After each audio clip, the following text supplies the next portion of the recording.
Hello friend, स्वागत है आपका मेरी नई वीडियो में। बहुत सारे मार्केट में मिथ भी हैं। जो बहुत सारे लोग ये भी बोलते हैं प्री वर्कआउट नहीं लेना चाहिए। हम बेसिकली 2024 में आ गए हैं। 2024 के बाद जितनी भी टेक्नोलॉजियां हैं, जितनी भी हमारी रिसर्च है, दिन पे दिन आ रही हैं और चेंज हो रही हैं। तो उसके साथ साथ चीजों के बारे में कि प्री वर्कआउट लेना चाहिए या नहीं लेना चाहिए, उसके साथ साथ प्री वर्कआउट में क्या होता है, किस बंदे को क्या लेना चाहिए, वो सारी चीजें इस वीडियो में आएंगी। और प्री वर्कआउट से जुड़ी हुई जो मिथ हैं, बहुत सारी परेशानियां हैं लोगों की, लोग जस्टिफाई नहीं कर पाते हैं। यूट्यूब पे भी बहुत सारी चीजें पड़ी हुई हैं।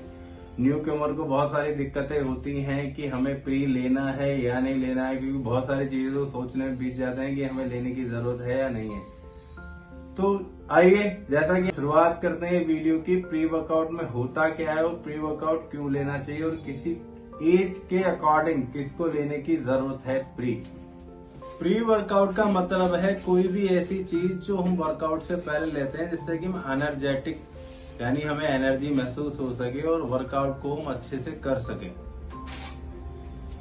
पर नेचुरल जितनी भी चीजें हैं, जितनी भी हम नेचुरल चीजें लेते हैं, यानी कार्ब्स ले सकते हैं खाने में, ओमेगा 3 फैटी एसिड ले सकते हैं खाने में, यानी जैसे अखरोट, बादाम वगैरह, नट्स वगैरह खा सकते हैं। उनसे होता क्या है, वो कारगर तो हैं, पर वो इतनी कारगर नहीं है कि इसमें जो प्री वर्कआउट में चीजें डली हुई होती हैं उसका कंपैरिजन हो सके।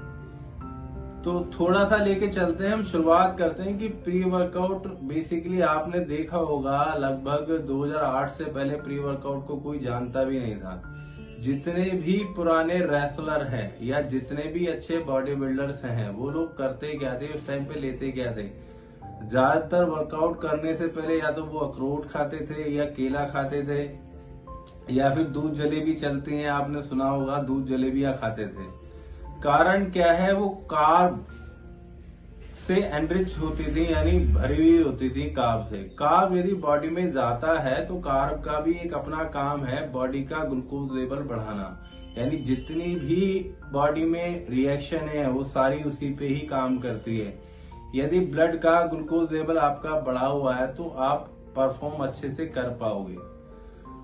अब आते हैं प्री वर्कआउट पे। बेसिकली प्री वर्कआउट में जो हर प्री वर्कआउट में कुछ ना कुछ चीजें पड़ी होती है, सबकी अपनी एक विशेषता होती है। और प्री वर्कआउट में ज्यादातर सभी प्री वर्कआउट में अमीनो एसिड्स की भी चेनें होती हैं, यानी जैसे L-आर्जिनाइन और तुम्हारा बीटा एलानाइन, सिट्रोलिन, L-कार्निटाइन, कुछ प्री में CLA भी ऐड होता है।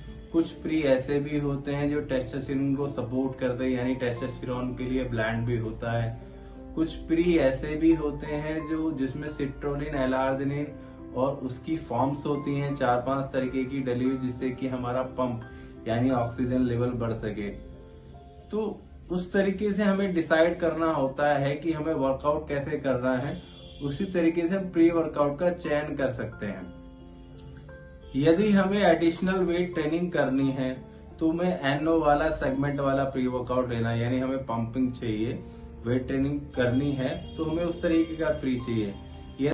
यदि हमें एथलेटिक वर्कआउट करना है या क्रॉसफिट करना है, उसके लिए हम टेस्टोस्टेरोन पे वाला प्री जो सपोर्ट करे उस पे जा सकते हैं, या बीटा एलानाइन वाला उस पे जा सकते हैं। तो प्री वर्कआउट ऐसे लेते हैं। अब आते हैं कंटेन्स पे। अमूमन मार्केट में इसी तरीके के प्री मिलते हैं। एक हो गया टेस्टोस्टेरोन सपोर्ट के लिए, एक हो गया पंप के लिए, और एक हो गया आपका नॉर्मल वर्कआउट के लिए। बीटा एलानाइन से शुरुआत करते हैं। बेसिकली बीटा एलानाइन का काम क्या है?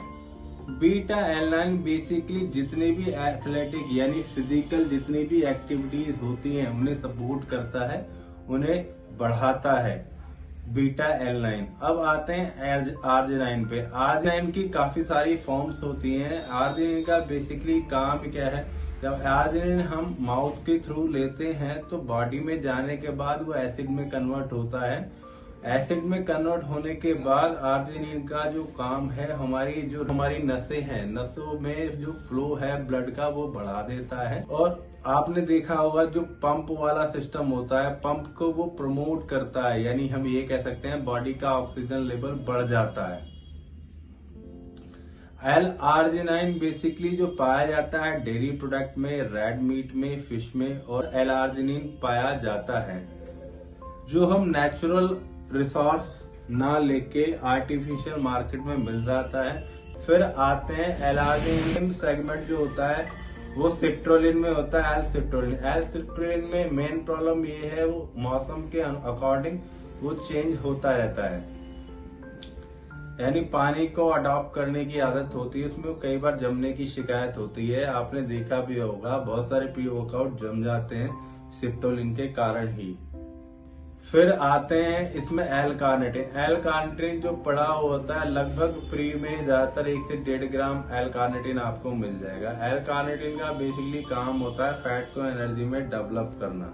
मेन प्री वर्कआउट में जो प्रॉब्लम आती है वो आती है, लोग कहते हैं भैया प्री वर्कआउट लेंगे तो हमें आदत बन जाएगी, हमें रेगुलर लेना पड़ेगा। पर प्री वर्कआउट में जो प्रॉब्लम आती है वो ये आती है कि हम करते क्या है, उससे एडिशनल यूज करना चालू कर देते हैं, यानी ज्यादा लेना चालू कर देते हैं। और प्री वर्कआउट में आप रेगुलर चला सकते हैं। प्री वर्कआउट में वैसे कोई प्रॉब्लम नहीं है, क्योंकि मंथ में लगभग 4 से 5 छुट्टियां वैसे ही होती हैं।